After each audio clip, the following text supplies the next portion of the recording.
So for homework, we had 2 pages of causes and effects worksheets. Have a look at these. Can you read this whole paragraph for me, please? Okay, Pat, whoa, it was so fast. Go ahead, Pat. How an island is formed. Most islands are located in oceans. Many of these islands are the tops of huge volcanoes. The volcanoes go all the way down to the bottom of the sea, but they begin under the ocean floor. The ocean floor is part of a layer of the earth called the crust. It is very hot underneath the crust, so the rocks there are soft. Those hot, soft rocks rise through cracks in Earth's crust. That action is the beginning of an underwater volcano. Okay, so I think Pat's internet has gone down. Cherry, can you take over? When hot rocks? When hot rocks rise through the crust, they hit the water. The water cools the rocks and hardens them. As more hot rocks spill out of the cracks, layers of rocks build up. Over a long period of time, the layers can get higher and higher. As a result, the underwater volcano might rise out of the ocean. On the top of that volcano is an island. Very good. Well done, Cherry. Okay, so that was a little bit of information about how an island is formed. Now, these are the questions we had to answer. What are rocks like under the ocean's floor? Who can tell me? What are rocks like under the ocean's floor? Kimmy, what do you think? I think the rocks are soft under the ocean's floor. Good job. Under the ocean's floor, the rocks are hot and they're soft as well. They're malleable, so you can actually move them in different ways. Good job, Kimmy. Number 2, how does water affect hot rocks? Pro. They cool the rock down so it hardens. Good job, well done. The water cools the rock and makes them harden. So they turn into hard rocks. Well done, Pro. Number 3, what happens when underwater volcanoes reach the sea's surface? What do you think? Okay, Ben, go ahead. What happens when underwater volcanoes reach the sea's surface? When underwater volcano reach the seas, the fact it continues rise out of the ocean. The Yeah, top of that volcano is an island. good, really good. Well done, Ben. They turn into islands. So when underwater volcanoes reach the sea surface, they form islands. Good job. So make sure you're giving yourself a tick if you got those correct. You don't have to have the same sentence as me. As long as you have the same idea, that's great. Okay, moving on to this one. Okay, so this is Mia in the kitchen, a little story about Mia being bored over summer vacation and deciding to very quickly whip up a gooey chocolate cake, but she seems to have made a mistake. Let's have a look at the questions. Number one, why did Mia decide to bake a cake by herself? Mia decided to bake a cake herself because she feels bored. Yeah, good job. Well done. She felt bored. So it's summer vacation and Mia is bored. She wants to do something interesting, so she decided to bake a cake. Number 2, how did Mia's cake taste and why? Mia's cake tasted bad because that she didn't like read the recipe carefully, and also she was working at lightning speed, so she didn't read the labels carefully or see the contents of the jars or the bags carefully. Okay, good girl. So basically, her cake tasted awful, and it was because she used salt instead of sugar. So salt and sugar, they look very, very similar. They are small white granules, and they look really similar, but they are very different. Salt is very potent and it makes your mouth water. It's a dehydrant, actually, whereas sugar is what we use to sweeten something. So salt is what we use to bring out a flavor, but it's not a sweet flavor, and sugar is what we use to make something nice and sweet. So if you have a cake with lots of salt and no sugar, ugh, it's going to taste awful. Good job. Okay, number 3. Yes, Rosie, that's fine. Number 3, what do you think Mia's face looked like when she bit into the cake? What do you think? So there will be lots of different answers here, but I'm wondering if anyone has a similar answer to me. Lily, what do you think?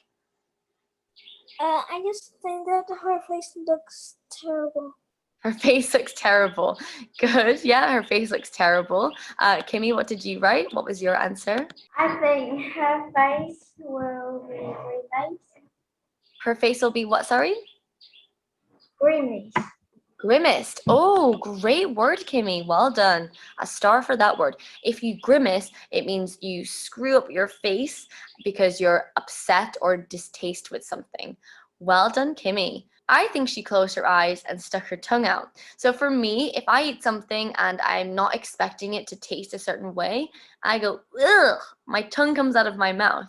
So there's one thing that I really hate. Actually, there's 2 things that I hate the taste of. The first is aniseed. So I absolutely hate the taste of aniseed. And here in Vietnam, there is a type of basil called, now forgive me for my pronunciation, but I think it's hung quay. And it's a green type of basil leaf that tastes like aniseed. And I hate the taste of it. So anytime I'm eating a salad or eating some spring rolls and it has this in it, I go, ugh, my tongue comes out of my mouth and I really don't like the taste of it. So I have to put it out into a napkin because I cannot handle the taste of it. So that's what I do when I eat something that I don't like. Okay, guys, moving on to our lesson. So today we are looking at making inferences or making conclusions. They mean the same thing. Yay. Say make an inference or draw a conclusion. Can anyone tell me what it means to make an inference or to draw a conclusion? What does that mean? I think that making an inference is like you're making a prediction about something. Absolutely. Well done, Trixie. It's when you make a prediction or it's when you make a smart guess about something based on your own knowledge and clues from the text. Have a look here, guys. Making inferences. So when you make an inference, you're working out something that is not completely explained in the text. Often, authors want you guys to make inferences. They give you clues. They expect that you will use your own knowledge from your own brain and you will come up with an idea yourself. So how to make an inference usually is what we do is we read the text and we find clues and we add that to our knowledge that we already have and we make an inference. We might explain our inferences using thinking words like I think, I predict, my guess is, or maybe. Making inferences is a great way for us to understand and enjoy the books that we do read. Have a look at some of these examples. Okay, the race. Can you please read the race for me? Han. Around the final bend he came, then bang, everything stopped. John could see the flash of red, green, and blue flying past on the finish line. He placed his head and his hands and signed. Good job, well done. Can you read the question for me? How is Jan feeling at the end of this story? Why was he feeling that way? Good job, Han. Okay, guys, so we've read this story, the race. It was the final lap, the 66th lap of the hair-raising 100 miles per hour madness. John was all set for victory. Around the final bend he came, then bang, everything stopped. John could see the flashes of red, green, and blue flying past and onto the finish line. He placed his head in his hand and sighed. How do you think John is feeling at the end of this story? And why do you think he would be feeling this way? What do you think has happened? So we've got lots of clues to let us know what we think might have happened, but the author isn't directly telling us. What do you think has happened? Lily, go ahead. I think that he just he didn't he is very close to the final bend, but he tripped and fell. Very good. Well done. So he's so close for the victory. Around the final bend he came, then bang, everything stopped. So here, what we're thinking has happened is that he has fallen. He's going around the final bend and he's tripped and fallen. Everything stopped. So he's not moving, but he can just see the flashes of red, green, and blue flying past. This part is to say the other runners who are wearing red and green and blue, they're running past him and he's placing his hands in his head and sighing. So yes, we think that John, is it John? Yes, John has fallen. So how do you think John is feeling at the end of this story? I'm thinking that he is a bit surprised and sad because he missed the victory.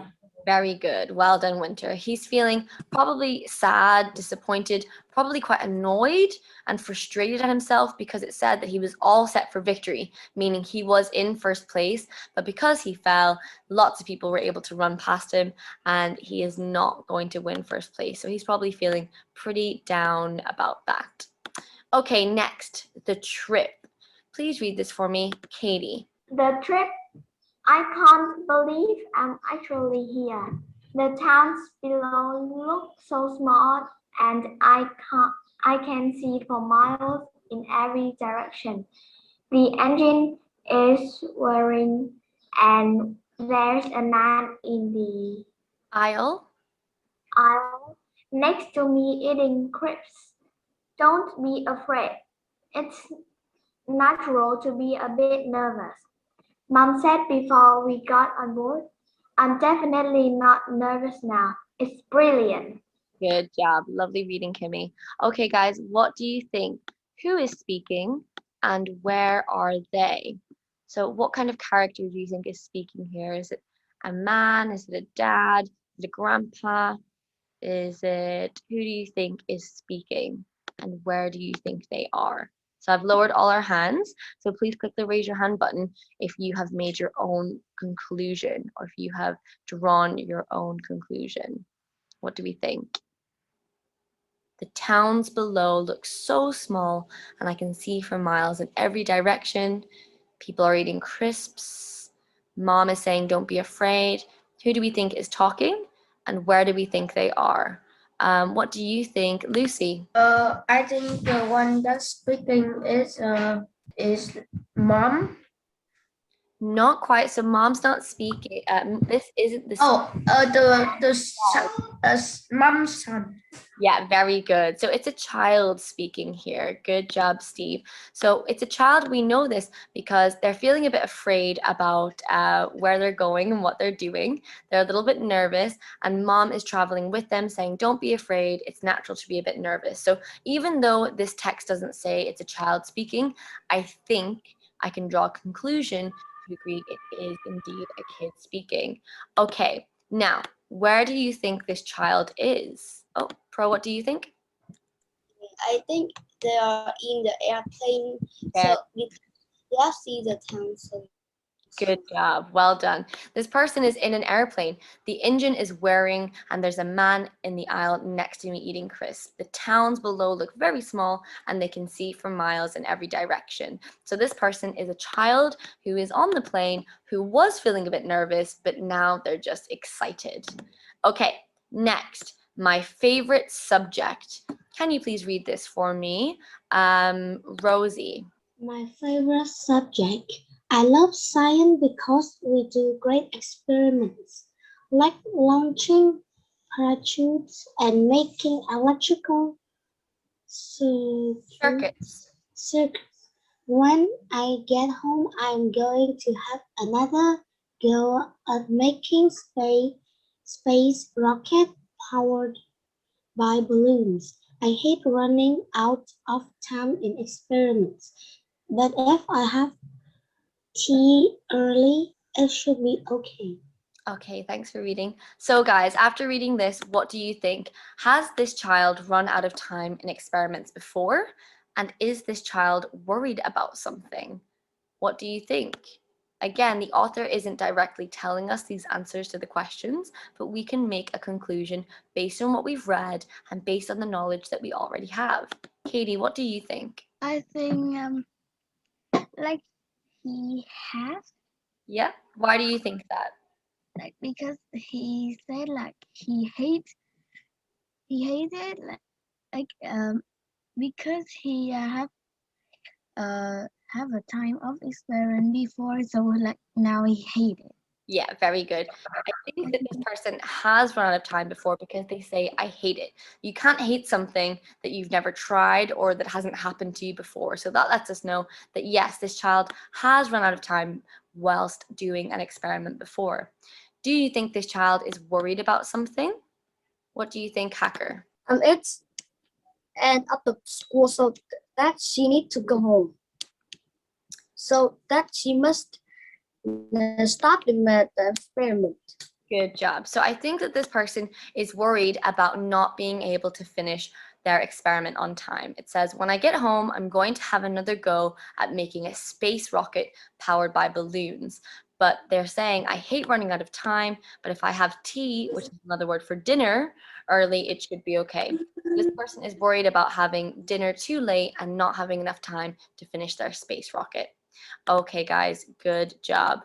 All right, I'm moving on to the second part of our lesson. So in your test coming up, you guys will have to write a narrative piece of fictional writing. So what this is just basically story writing. To make sure that you have an amazing story, you need to include these things. You must have a beginning, a middle, and an end. In the beginning, you will introduce your characters, the setting, and you will tell a little bit about the problem to engage the reader.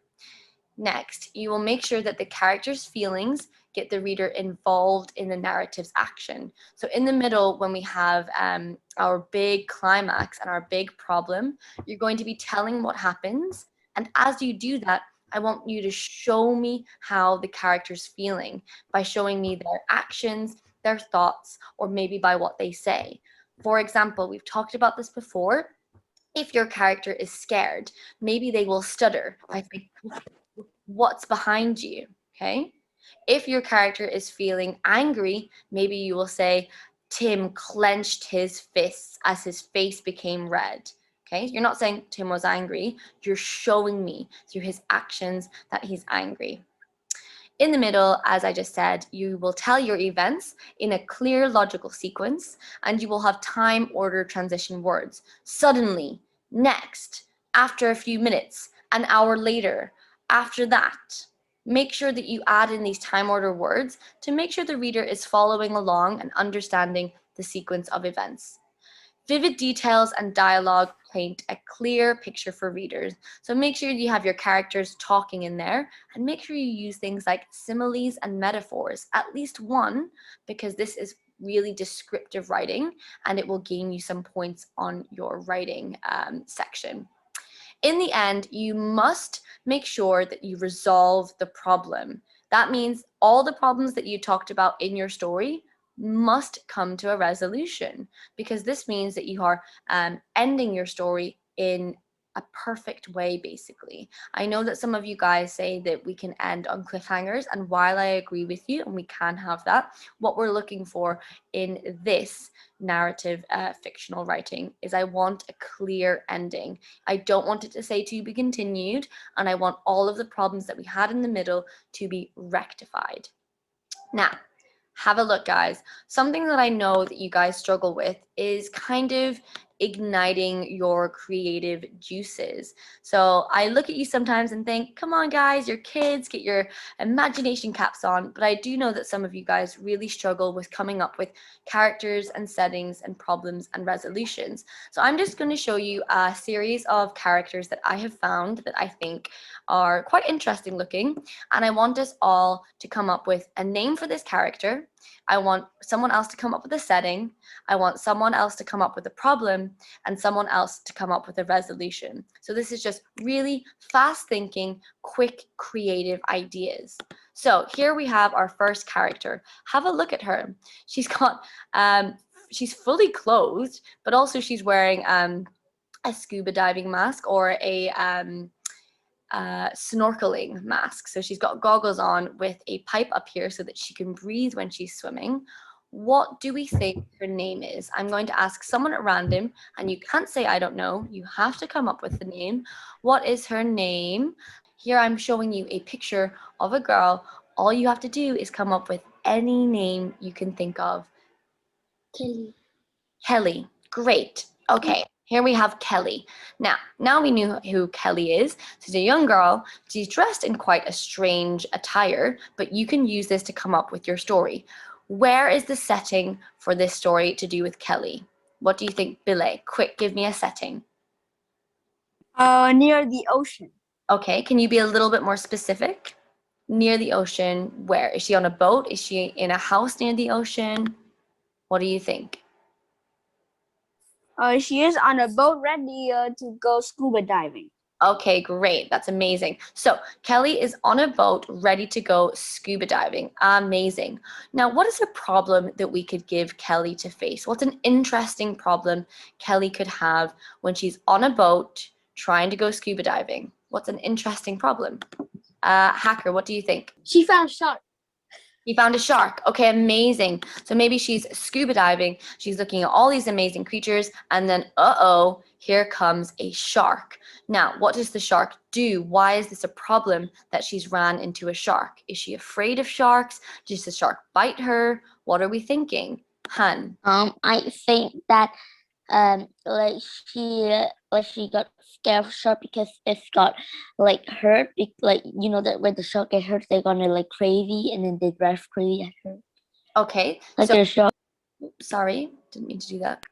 like the shark think that like ca- like like she hurt the shark, so the shark swim faster and then tried to bite her. Amazing. So she was scared of the shark. The shark could sense her fear, and therefore the shark is chasing after her. Amazing. We've got Kelly, who was on a boat. She's now in the ocean. She's face to face with a shark who is now chasing her. What is my resolution? How could we fix this problem? Cherry. I think that we can like fix this problem. So like if I remember, once I like read an article, like if you like um swim but like your body is like straight, the shark couldn't bite you because its mass isn't large enough. So I think that the resolution is that like she just stand there and like call for help, and like someone will, I don't remember the name of it. But someone will help her out of the water? Yeah. Yeah, perfect. Great. That's a great resolution. Well done. So she remembers that if she swims straight, it will be harder for the shark to catch her. So she does that, all the while signaling for help until someone comes and gets her out of the water. Perfect. Now that's your plan for your story. Obviously, when you're going to write your story, you're going to add in more details. You're going to add in time order words. But I'm just trying to help you guys think of characters and think of scenarios because I know it's something that we struggle with.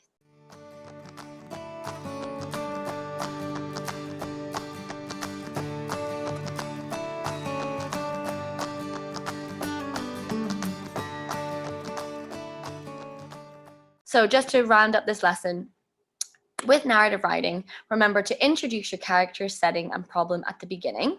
In the middle, the problem should climax, or in other words, get really, really bad. And you should show your character's feelings by their words, thoughts, or actions. So remember, show, don't tell. Show me how your character feels. Don't tell me. Don't say, Tim was angry. Tim was scared. Remember the lessons we've had where you can show that they're angry by clenching their fists, their face going red. They're scared because they're stuttering and pointing and trembling. In the end, there should be a clear resolution that solves the problem. I shouldn't be asking any questions at the end like, what happened to this character? Are they okay? Did they make it? I want to see a clear resolution and a problem solution at the end. And try your best to add in a simile. So she was as busy as a bee. She ate like a bird. He sat like a log. He was as cunning as a fox. Or try to add in a metaphor. He is a shining star. Life is a roller coaster. The world is a stage, or her hair is a golden river. If you do all of these things, you will make a wonderful, wonderful narrative writing piece for me to mark in your last and final exam. Okay, guys, for homework, you have inference worksheets to do. You are reading about Uncle Toby's house, and you are making making inferences or drawing conclusions based on the small text that you read. Okay. All right, guys, goodbye. See you tomorrow. Hi, Miss Rachel.